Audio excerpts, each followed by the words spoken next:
The story of your life begins long before you were you. It begins in a microscopic factory, the testes. Here, in a complex process called spermatogenesis, over 1,500 sperm are produced every single second of every single day. But not all are created equal. Many are deformed, too slow, or simply not up to the task. Only the strongest will even qualify to start the race. From the factory, these recruits are sent to a training ground called the epididymis. For weeks, they mature, developing their powerful tails and learning the swimming motion that will define their destiny. They are then loaded into their transport vehicle, the seminal fluid. This life-giving plasma provides them with sugar for fuel and a protective alkaline buffer against the deadly acidic traps that lie ahead. With a single moment of ejaculation, an army of up to 300 million is launched on its mission. Their destination? An egg, a prize located a world away. A journey equivalent to a human swimming across a small ocean. And it is one of the most perilous journeys in all of nature. The first obstacle is the vagina, an acid bath designed to kill invaders, and it makes no exceptions. Millions perish within the first couple of hours. The survivors swim desperately for the cervix, a formidable gatekeeper whose mucus is usually a thick, impenetrable barrier. But for just a few precious days a month, during ovulation, this barrier thins, creating tiny, secret channels for the strongest swimmers to pass through. Once inside the vast, open ocean of the uterus, they face a new threat, the woman's immune system. Legions of white blood cells, seeing them as foreign invaders, hunt them down relentlessly. The army is decimated once again. The few thousand who remain must now make a critical choice with a 50% chance of failure, left or right. They must navigate to the correct fallopian tube where the egg awaits. Half will choose the wrong path and swim towards an empty tube, their journey ending in vain. Those who choose correctly face their final challenge, swimming against a gentle current created by tiny hairs called cilia. Guided by a faint chemical scent from the egg, a few hundred, maybe only a few dozen, of the original 300 million finally arrive, exhausted but determined. But the race isn't over. They must now use enzymes in their heads to penetrate the egg's protective outer layer. In a final, heroic push, one sperm succeeds. It merges with the egg, and at that exact moment, an electrical shield forms, blocking all others. The race is over. A victor has been chosen. Out of hundreds of millions of competitors, only one prevailed. The fact that you exist is a testament to this incredible journey. You are a miracle, a winner from your very first moment. So what is the prize that this relentless army is racing towards? It is me, the egg. And my story begins here, in the ovaries. Hello, my host. I am your ovaries, the guardians of your genetic legacy. Unlike the endless, daily production of sperm, the eggs I hold are a finite and precious treasure. You were born with all the eggs you will ever have, around 1 to 2 million of them. By the time you reach puberty, only about 300,000 remain. The biological clock isn't just a saying, it's a very real countdown. Every month, your brain sends a hormonal signal called FSH, or follicle-stimulating hormone. This hormone awakens a small group of about 20 follicles inside of me, each containing an immature egg. A silent competition begins. These follicles grow and mature, but in this race for dominance, only one will typically become the chosen one for that cycle. The rest will simply wither away. As the dominant follicle grows, I begin producing estrogen, a hormone that builds up the lining of your uterus, preparing a potential home for a new life. When estrogen reaches its peak, it signals the brain to release a powerful surge of another hormone, LH, or luteinizing hormone. This LH surge is the final trigger. It causes the dominant follicle to rupture, releasing the mature egg, Ni, into the fallopian tube. This is ovulation. The brief, precious window of opportunity has opened. This entire intricate process is a delicate hormonal dance, and it is easily disrupted. Chronic stress, poor nutrition, and lack of sleep can all interfere with the precise signals from your brain, potentially delaying or even preventing ovulation. I am not just a passive container for your future. I am an active hormone factory, essential for your health and vitality. To do my job, I need you to care for yours. The race is on, and the prize is ready. Hello, Mom and Dad. It's me. My story began the moment that one heroic sperm, against all odds, met with Mom's precious egg. In that single instant, the complete genetic blueprint for a new human life, for me, was created. I started as just a single cell, a tiny sphere of potential called a zygote. But I was already on a mission. I traveled down the fallopian tube, dividing and growing, from 2 cells to 4, then 8, then 16, until I became a tiny ball called a blastocyst. After days of traveling, I finally reached the warm, luxurious home you had prepared for me in the uterine lining.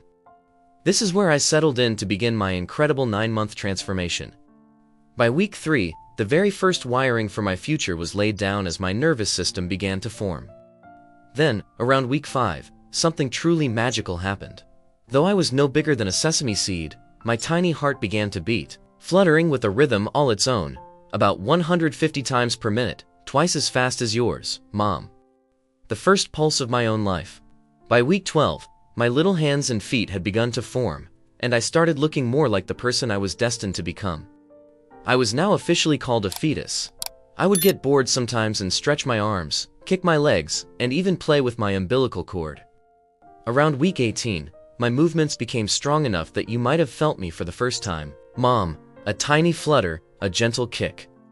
This was also when my ears were developed enough to hear sounds from the outside world. I couldn't understand the words, but I could feel the gentle rhythm of your voice, your heartbeat, and it became my first and most comforting lullaby. By week 28, my hair, eyebrows, and eyelashes began to grow, and my eyes could finally open. Even though my world was dark, I could sense the change if you or Dad shone a light on your belly. As I entered the final stretch, things started to get a little cramped. Around week 32, I was getting rounder and running out of space, so I curled up tight. I could feel your organs shifting to make room for me, Mom, and I know it wasn't always comfortable. Your body was working so hard to nurture me, and my ever-growing body might have started to give you stretch marks. Finally, by week 37, I was fully developed and mature. All my systems were ready. I began to turn myself head down, getting into position and starting the final countdown for my birthday. I was full of anticipation, ready to finally meet you both. But bringing a new life into this world is the ultimate sacrifice, a testament to a mother's incredible, almost supernatural, strength.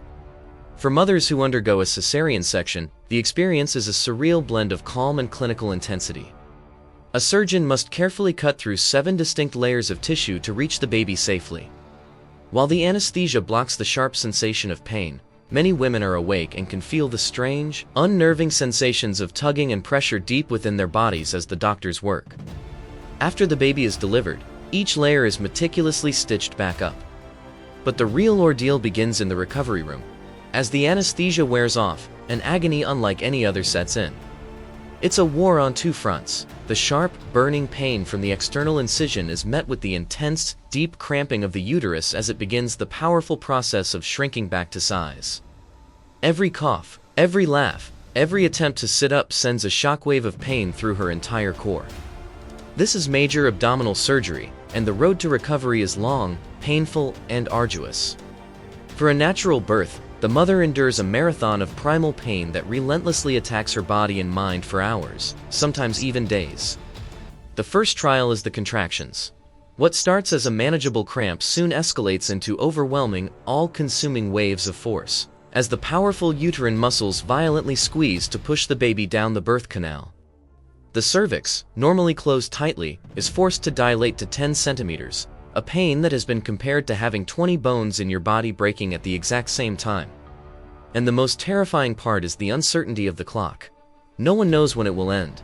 It is a profound test of mental and physical endurance against a pain that offers no escape. As the baby descends, a second, even more intense pain begins. The overwhelming stretching and tearing sensation of the delivery itself, a feeling often described as a ring of fire.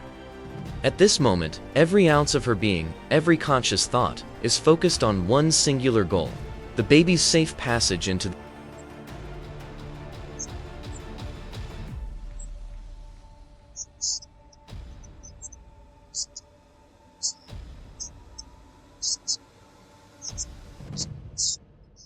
and transformative. In that moment, the girl who walked into the delivery room is gone forever. In her place, a mother is born. But the miracle doesn't end at birth. The moment a woman conceives, her body begins preparing for its next great act, breastfeeding. After delivery, as the dramatic shift in hormones takes place, the milk production factory officially opens for business. The very first milk produced, often in just small, precious amounts, is called colostrum. It's rightly nicknamed liquid gold. This thick, yellowish fluid is a super-concentrated cocktail of powerful antibodies, white blood cells, and growth factors. It's the newborn's first critical immune protection, essentially, their very first personalized vaccine, coating their intestines and protecting them from germs. What's truly amazing is that this milk is intelligent and alive. Its composition changes not just week by week, but sometimes even feeding by feeding, perfectly adapting to the baby's rapidly evolving needs. If the baby is sick, pathogens in their saliva can be detected by the mother's body, which then produces specific antibodies that are delivered back to the baby through the milk to fight that exact infection. Even within a single feed, the milk changes, starting as thin, watery fore milk to quench thirst, and ending as rich, fatty hind milk to promote growth. This incredible system works on a profound supply and demand basis, controlled by two key hormones. When the baby nurses, it stimulates the brain to release prolactin, the hormone that tells the breasts to make more milk for the next feed. At the same time, it triggers the release of oxytocin, the love hormone, which causes the muscles around the milk glands to contract and release the milk. This is the letdown reflex. More nursing signals more production, ensuring there is always just enough. It's a living fluid, a perfect and dynamic design of nature, and one of the greatest wonders of the female body. Every single drop contains the wisdom of life. However, the agony of childbirth is just the beginning of a mother's great journey. The countless sleepless nights of nurturing that follow are equally indescribable. This is a tribute to every great mother. Remember to love your mom well. Love the woman who risked her life to give birth to you. Thank you for watching. If this story moved you, please like and share it with someone you love. Subscribe for more stories that explain the miracle of you.